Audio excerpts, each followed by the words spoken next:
Hello बच्चों, let's read this question. The question says identify the process occurring in 1, 2 and 3.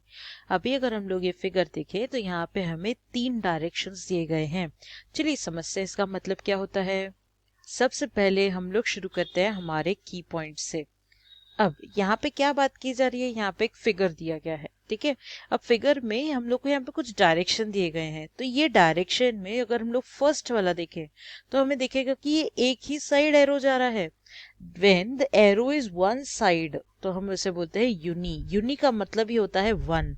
So uni port, port का मतलब एक जगह से दूसरी जगह पे ट्रांसफर करना. ओके, तो अब क्या होता है, ये पाया कहाँ जाता है, ये हम लोग क्यों बोल रहे हैं वो भी तो समझना जरूरी है.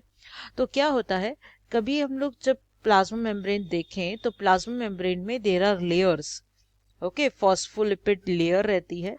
अब यहाँ पे हाइड्रोफिलिक एंड हाइड्रोफोबिक एंड रहता है. प्लाज्मा मेम्ब्रेन का काम है कि मैं सब चीजों को अंदर आने दूंगा, सब नहीं, we will say some things will pass through it.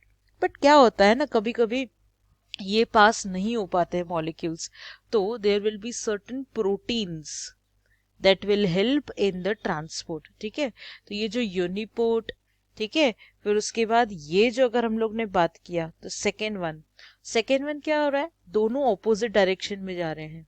ठीक है, तो इसे हम लोग बोलते हैं एंटीपोर्ट. और ये दोनों ही सेम डायरेक्शन में जा रहे हैं. ओके, दोनों ही सेम डायरेक्शन में. सो इसे हम कहते हैं symport.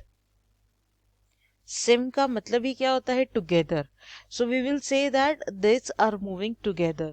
So basically all these three are the kind of proteins that are helping in the diffusion. Okay, यहाँ से वहां प्लाज्मा मेम्ब्रेन के थ्रू लेके जाने का काम है ये तीनों का. So this is our answer. The one is uniport, the second one is antiport, and third one is symport. I hope you have understood well. All the best.